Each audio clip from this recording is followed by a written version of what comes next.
Howdy, lieutenants and economists. The most volatile, evil, disgusting things on the planet, humans. If you have a video request, you can always go to assholeconsulting.com. Yeah, I am gonna charge you, kids. And that is the importance of not fucking up. You are such an asshole!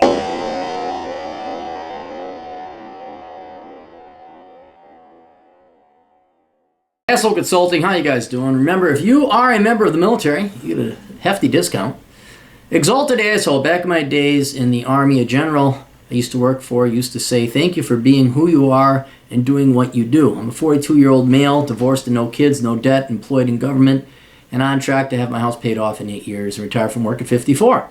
I think I may have a question that would benefit your older viewers, and I appreciate your opinion on the matter, so please make this a video. One of the biggest things I miss about being an older man is I miss having friends around like I did in my high school and early 20s, before everyone got married and started having kids, career, and other obligations. In those days, it didn't seem like we had a care in the world other than our basic needs and followed our passions and interests, which in the case of my friends was a lot of D&D, video games, and laser tag. I have the opinion that having good friends around is essential to a pleasant life. I'd like to know your thoughts on how friends fall away to social expectations. I would like your ideas on finding and maintaining good friendships at a later stage in life, despite society telling them they must follow the life script of marriage, kids, career, house, etc. As always, your insight is appreciated, and keep up the good fight. Well, thank you. All right. I don't have an answer to this one. I know why they fall to the wayside, but I don't have a solution, because that's currently where I'm at right now. And there, again, you may have to acknowledge and accept there is no solution. Because you can't take a gun and put it to your buddy's head and make him go out. I got a buddy, I won't mention his name. Maybe I've told the story before, but beautiful summer night, and the sun's still out. It's 8 p.m. The sun doesn't set till about 9 p.m. in Minnesota. Just a beautiful summer night. So me and the GF are out riding around. I pull up to his house and I knock on the door, and he already has his bathrobe on and his slippers and pajamas. And I'm looking at him, I'm like, dude, it's 8 o'clock and the sun is still out. When we were kids, we would play till night and the mosquitoes would come out and bite you, and you'd play bloody murderer and kick the can, and your parents would have to fight to get you to come back in. Sun ain't even set yet and he's already lining up for bed. So it happens, and there's a bunch of reasons why. So let's kind of go through this methodically. I have an opinion that having good friends around is essential to a pleasant life. You're 100% correct, but unfortunately we don't always get what we want. I'd like to know your thoughts on how friends fall away to societal expectations. So let's start there. Well, you named it right there: kids, career, house, and debt. And then the other thing is they just get old. And when you get married, let's be very clear, especially with guys, the number one thing that gets guys out is going out and getting women. That's where you would go out, and that provided so much energy that you get ready for the club or the dance hall or whatever. You get ready, you're going to meet some girls. And then when you get a girlfriend or you get a wife, you're like, I don't want to go to the club anymore. I don't want to go dancing. And then when you get old, you're like, that is the dumbest ass shit. I don't even know why I did that. And you don't even want to go at that point. But once you get married, a huge engine of energy is just shut off. For guys, because you're not going to go out and meet any more girls. I don't even think that happens nowadays, because everyone goes online. I mean, there's no, do kids even go out anymore to a club? I think Roosh and his bang books in the aughts, in the early 2010s, was probably like the last vanguard or generation that did that. So you take away women, or you put a wife there, or men just get old and they don't want to. I'm not going to a club. They get tired. That's the other thing. I had a buddy. He was my best buddy. He lived a block away from me. For a year and a half, he lived a block away from me. I saw him twice because he got a girl. I saw his girlfriend more than I saw him. She was a nice girl, too. I was like, hey, well, yeah, let's go. No, I'm tired. You guys go out. It's like, what the hell? But yeah, so it's your wife is probably the number one thing. Then your kids, that takes energy as well, and time, as it should. That's the number one thing in life. I'd say your career and your debt. If you have debt, that's another one that you got to just pay that off, work a second gig. The removal of women from dating. Once you're no longer prospectively going to date other women, you're not going to go out. You don't have that energy anymore. And then I think you just get old. I think guys just get old. Their testosterone goes down, and they don't. It's not even that they party; they just don't have the energy anymore. And even I know my energy has gone down. You know, it's 10 o'clock. I'm kind of like, yeah, it's time to call it a night.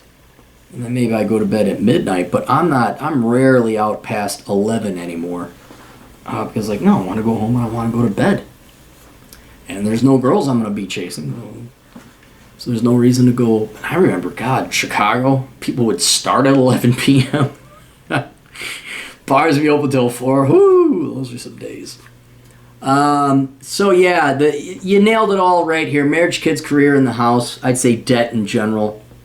I don't know if there's social expectations, but that's the way they go. And I just think your friends, they grow apart from you. I think they're just kind of like, they change, and not for better or worse. They still like you, but they're not going to go and party with you anymore. And that's how. And then it's not even an issue of party. Just to get a group of guys to go have, a game of poker is almost impossible.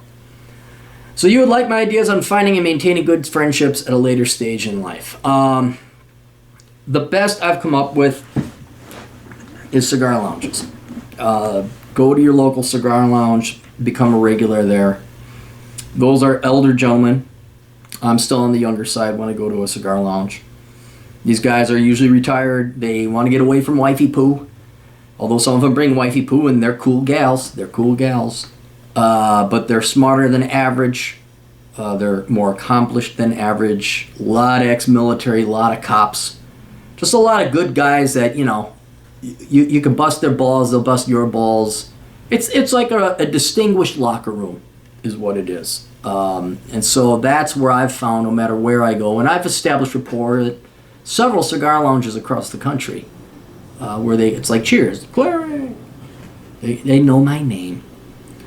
But beyond that, I've tried meetups. I've gone to meetups, and man, I like playing volleyball. They're good for sports. But again, I remember I was in a volleyball league. And you think, okay, let's go get beers afterwards. And everybody left town. Everyone split. I'm like, what? Sun's still out. That's my thing. The sun's still out. We can't go home now. And that kind of helps a little. I mean, now I can only speak to the Twin Cities, St. Paul area. I do travel over to Minneapolis. But it's hard. It is a part-time job, and then after a while, you're just like, you know what? I'm just gonna go home. I'm just gonna. And then the other solution that I have is you're gonna make friends online. I wrote about this in the book Curse of the High IQ. You're gonna meet some really cool, awesome people online. Really intelligent people, really fun people that you like, and it's worth flying out to visit them. That's probably, God, you take away taxes. I think that's my biggest expense, is traveling to visit all my friends across the country. And it's worth it.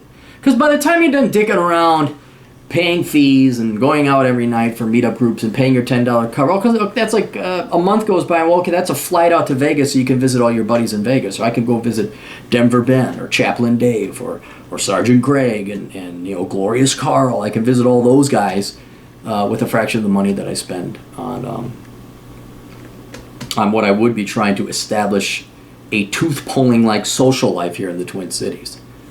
So I've banged my head enough against the wall trying to get my friends to like resuscitate, let's go do something. No, it's not. You don't even waste your time. You don't have that much energy. You don't have that. And it depresses you too. It's really depressing because you don't realize it would be depressing. Like, and all of a sudden you're like by yourself, like, oh, is this it? Oh, I wish my friends would come out. And then when you ask them again, you just like, then it gets worse. So you got to go out with the friends that are going to go out with you. A lot of that time means you just flying to Chicago, saying hi to the guys out there. So, but cigar lounges, try meetup. Don't have high expectations.